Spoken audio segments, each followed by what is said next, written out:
നിശാഗന്ധികൾ പൂക്കുന്ന നേരം പനങ്കാടുകൾ കടന്ന് ഞാൻ ഭരതൻ മന്ത്രവാദിയുടെ മനയിലെത്തി. തെറ്റിദ്ധരിക്കേണ്ട, ഭരതൻ ബ്രാഹ്മണനല്ല.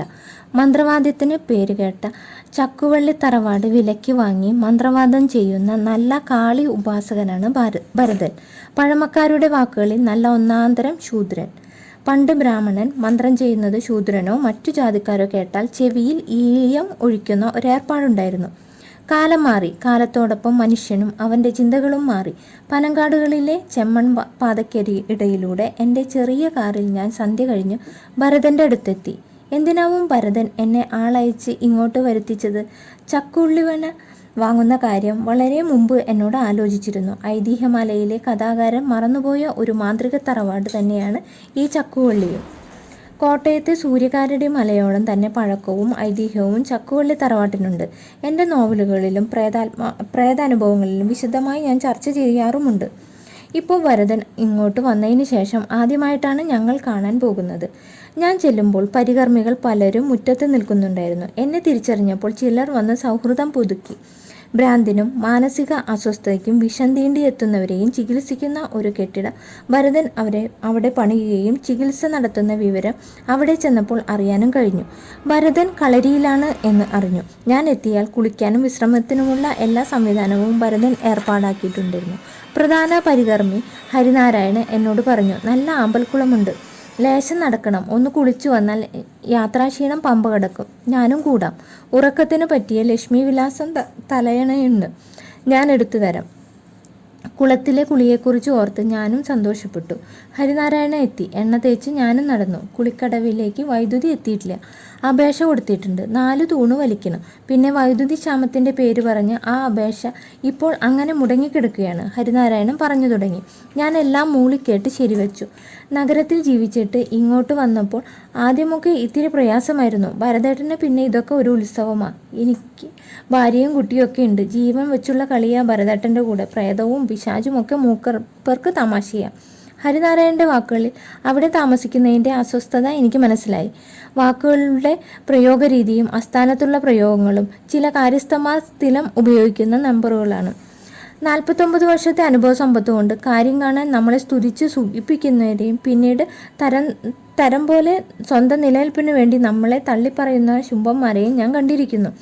ഞാൻ നിശബ്ദനായതുകൊണ്ടോ അല്ലെങ്കിൽ ഹരിനാരായണനെ 100% വിശ്വസിച്ചുകൊണ്ടോ പാവം ഭരതനെക്കുറിച്ച് എനിക്ക് അറിയാവുന്നതുകൊണ്ടോ ഹരിനാരായണൻ എൻ്റെ നിശബ്ദതയിൽ നിന്ന് ചിലത് ഊഹിച്ചെടുത്തിട്ടുണ്ടാവും. കുറ്റം പറയുകയല്ല. കിടക്കുമ്പോൾ മുന്നിൽ ഒരു നിഴൽ, ഉറക്കത്തിൽ വീണാൽ ചിലങ്കയും നല്ല മകുടിയുടെയും ചെണ്ടയുടെയും ശബ്ദം. ഞെട്ടി ഉണർന്ന് പുറത്തേക്ക് നോക്കിയാൽ മുറ്റത്ത് പറക്കുന്ന മിന്നാമിനുങ്ങൾ, കുറുനരികളും നായകളും കടവാവലുകളും തലങ്ങനെയും വിലങ്ങനെയും പറക്കുന്ന ഭീകര കാഴ്ച. ഞങ്ങൾ പരികർമ്മികൾക്ക് നേരിയ ഉപാസനയേ ഉള്ളൂ. മൂർത്തിയോട് അതിരുകടന്ന ബന്ധവും മൂർത്തിയുടെ സംരക്ഷണവുമില്ല. ജീവനിൽ കൊതിയുണ്ട്. ജീവിച്ചില്ല ഇതുവരെ. ഒരുപാട് കാലം ജീവിച്ചില്ലെങ്കിലും ജീവിച്ചിരിക്കുന്ന കാലം ശാന്തിയും സമാധാനവും വേണമെന്ന് ആഗ്രഹമുണ്ട്. ഞങ്ങൾ കുളക്കരയിലെത്തി. തണുത്ത വെള്ളത്തിൽ ഇറങ്ങി മുങ്ങിക്കുളിച്ചു. ശരീരത്തിലെ ഓരോ രോമകൂപത്തിലെയും തണുപ്പ് അരിഞ്ഞിറങ്ങി. ഹരിനാരായണൻ അങ്ങോട്ടും ഇങ്ങോട്ടും നോക്കി കുളപ്പടിയിൽ ഇരുന്നു. ആകാശത്ത് നല്ല നിലാവ്. ഇന്ന് പൗർണമിയാണോ? ഞാൻ ഹരിനാരായണനോട് സോപ്പ് തേക്കുമ്പോൾ ചോദിച്ചു. പിന്നെ പൗർണമിയൊന്നും നോക്കണ്ട. ഈ നിലാവ് എപ്പോൾ പോയി അടുത്ത നിമിഷം അമാവാസ്യയാണെന്നേ അറിയില്ല. അങ്ങനത്തെ സ്ഥലമാണ്. ഇങ്ങോട്ട് പോരുമ്പോൾ ശ്രദ്ധിച്ചോന്നറിയില്ല. പനങ്കാടുകൾക്കപ്പുറത്ത് ഒരു കനാൽ ഒഴുകുന്നുണ്ട്. ശവങ്ങൾ എത്രയാ അതുവഴി ഒഴുകിപ്പോകുന്നത്. മനുഷ്യൻ്റെ ജീവന് വിലയില്ലാത്ത ഒരു കാലം. ഞാൻ കുളിച്ചു കയറുമ്പോഴും ഹരിനാരായണൻ എന്തൊക്കെയോ പറഞ്ഞുകൊണ്ടിരുന്നു. ഞാൻ അതിന് കൂടുതൽ ശ്രദ്ധ കൊടുക്കാൻ പോയില്ല. വഴി തെളിയിക്കാൻ ഹരിനാരായണൻ കത്തിച്ചു പിടിച്ച ചൂട്ടിൻ്റെ പുക കെട്ടു. അയാൾ അത് ഊതി കത്തിക്കാൻ ശ്രമിക്കുന്നുണ്ട്. വേണ്ട ഹരിനാരായണൻ, അത് കളഞ്ഞേക്കൂ. ഈ നിലാവ് മതി, നമുക്ക് നടക്കാം. ഏയ്, താങ്കൾക്ക് ഈ സ്ഥലത്തെക്കുറിച്ച് അറിയാൻ പാടില്ലാത്തതുകൊണ്ടാ. നിശാഗന്ധികൾ പൂക്കുന്ന നേരമാ. പിന്നെ ഒറ്റ കൊത്തിന് ശരീരം പിളർന്നു പോകുന്ന കൊടും സർപ്പങ്ങളുള്ള സ്ഥലവും. പണ്ട് ബ്രാഹ്മണന്മാരുടെ ദേശമായിരുന്ന ഇത് ശൂദ്രന്മാർ കൈവശപ്പെടുത്തി ബ്രാഹ്മണർ വെച്ച് അതിച്ചിരുന്ന പ്രതിഷ്ഠ എടുത്ത് ഈ കുളത്തിൽ എറിഞ്ഞത്രേ. ഇവിടെ രക്തവും ബലിയും കൊടുക്കുന്ന മൂർത്തിയെ പ്രതിഷ്ഠിച്ചെന്ന് മാത്രമല്ല, നിലവറയിൽ ഉണ്ടായിരുന്ന മാന്ത്രിക കെട്ടുകളും രഹസ്യ രോഗ ഔഷധങ്ങളുടെ വിവരങ്ങൾ ബ്രാഹ്മണരെ വെട്ടി കൊലപ്പെടുത്തി പറമ്പിൻ്റെ തെക്കേ മൂലയിൽ കുളിച്ചിടുകയും ചെയ്തു. താങ്കൾ വെളുപ്പിന് നോക്കിക്കോളൂ. ഒരൊറ്റ പാലമരം കാണാം, ഒരു 10-20 അടി വണ്ണത്തിലുള്ളത്, അതിനൊത്ത ഉയരവും. ചെറിയ കത്തി കൊണ്ട് ആ പാലമരത്തെ ഒന്ന് പതുക്കെ മുറിച്ചു നോക്കൂ, പാലക്കറ വരില്ല. പകരം വരുന്നത് മനുഷ്യന്റെ ചോരയാ, നല്ല ചുടു ചോര. ഞാൻ ഹരിനാരായണൻ പറയുന്ന കഥ കേട്ടു നടന്നു. ബ്രാഹ്മണർ മാന്ത്രികന്മാരായിരിക്കാം. വൈദിക സമ്പ്രദായത്തിൽ ചെയ്യുന്ന പൂജ, നമ്മൾ കോഴിയെ ബലി കൊടുക്കുമ്പോൾ അവർ കുമ്പളങ്ങ മുറിക്കും. നമ്മൾ ഒന്നാം തരം മദ്യം മൂർത്തിക്ക് കൊടുക്കുമ്പോൾ അവർ കരിക്കും വെള്ളം കൊടുക്കും. എനിക്ക് ഇവിടുന്ന് പോയാൽ മതി. ജീവിച്ചാലും മരിച്ചാലും ശാന്തി വേണം, പിന്നെ മോക്ഷം. ഈ രണ്ടുമില്ലാതെ ഇങ്ങനെ ഭ്രാന്ത് പിടിച്ച് അലഞ്ഞിട്ട് എന്തിനാ? ഞങ്ങൾ തറവാടിൻ്റെ മുറ്റത്തെത്തി. മുറ്റത്ത് നേരത്തെ അങ്ങും ഇങ്ങും നിന്ന ജനങ്ങളെ ആരും കാണാനില്ല. എല്ലാവരും എവിടെ പോയി? ഞാൻ ഹരിനാരായണനോട് ചോദിച്ചു. ഭരതേട്ടൻ വന്നു കാണും, പിന്നെ ഈ നേരത്തെ ആരും ഇവിടെ വന്ന് ഇങ്ങനെ നിൽക്കില്ല. എത്ര ഇരുട്ടിയാലും ഒരു തുള്ളി വെളിച്ചം കയ്യിലെടുക്കാതെ ഭരതേട്ടൻ ഈ മുറ്റത്ത് അങ്ങനെ നെഞ്ചു വിരിച്ചു നടക്കും. ഭരതേട്ടൻ ഒരാണാ, നട്ടെല്ലുള്ള നല്ല തന്തയ്ക്കുണ്ടായ ആണത്തമുള്ളവൻ.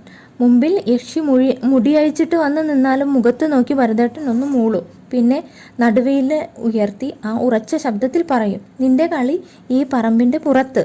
അകത്ത് കടന്ന് അഭ്യാസം കളിച്ചാൽ അറിയാലോ ഭരതനെ, ചുട്ട ആണി തറയ്ക്കൂ. തീയിട്ട് പെണ്ണിനെ പ്രാപിക്കുന്നവനാ ഭരതൻ. ഈ സുന്ദര രൂപം വെന്ത് പകുതി കത്തിയ അവസ്ഥയിൽ വൈകൃതമായി കിടക്കുന്നുണ്ടെങ്കിൽ മര്യാദയ്ക്ക് കഴിഞ്ഞോളണം. പിന്നെ ഒരു കൊടിയ യക്ഷിയെ നിൽക്കത്തില്ലേ സാറേ ഭരതേട്ടൻ്റെ മുന്നിൽ. അതുവരെ പറഞ്ഞ ഒഴുക്കിലുള്ള സംസാരം നിർത്തി ഹരിനാരായണൻ പറഞ്ഞു, ഇരുന്നോട്ടെ, ഞാൻ ഭരതേട്ടനോട് വിവരം പറഞ്ഞു വരാം. വന്ന കാര്യം അറിഞ്ഞിട്ടുണ്ടാവില്ല. കയ്യിലിരുന്ന തീക്കൂട് വീശി അണച്ച് തെക്കോട്ട് നടന്നുപോയി ഹരിനാരായണൻ. ഞാൻ ചക്കുവള്ളി തറവാടിൻ്റെ പൂമുഖപ്പടിയിൽ തൂണും ചാരി നിന്നു. ഹരിനാരായണൻ പറഞ്ഞതിൽ സത്യമില്ലേ? ഉണ്ടാകും. മുറിഞ്ഞാൽ ചോര വരുന്ന പാലമരം, അലഞ്ഞു നടക്കുന്ന യക്ഷികൾ, കൊടും സർപ്പങ്ങൾ. ഒരു മാന്ത്രിക തറവാടിൻ്റെ പരിസരം ഇങ്ങനെ തന്നെ ആയിരിക്കണം. പക്ഷേ എവിടെയോ എന്തോ മറഞ്ഞു കിടക്കുന്നുണ്ട്. അകത്തൊരു കാൽപ്പെരുമാറ്റം കേട്ടു. തിരിഞ്ഞു നോക്കി. മുൻപിൽ ഭരതൻ, സാക്ഷാൽ ചക്കുവള്ളി ഭരതൻ.